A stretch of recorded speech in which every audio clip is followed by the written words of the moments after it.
So one of the things that you can do in AnyDesk is go ahead and access out multiple devices simultaneously as well.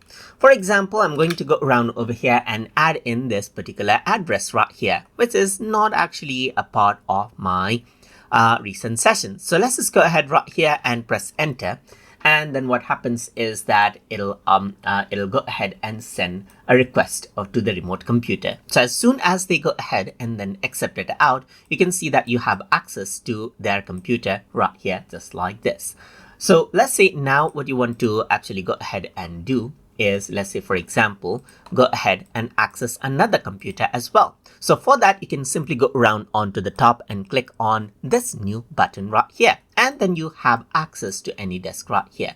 So now you can simply go around over here. And let's say, for example, I'm going to access my laptop right here, just like this. And then what happens is that you have access to this system as well. So now you can see that you have access to this computer right here and this computer at the same time. So you can see that this is what you have. You have access to this computer and you have access to this computer as well, and you can go ahead and manage out both of the system simultaneously. So that is how you can simultaneously go ahead and access out multiple systems using AnyDesk.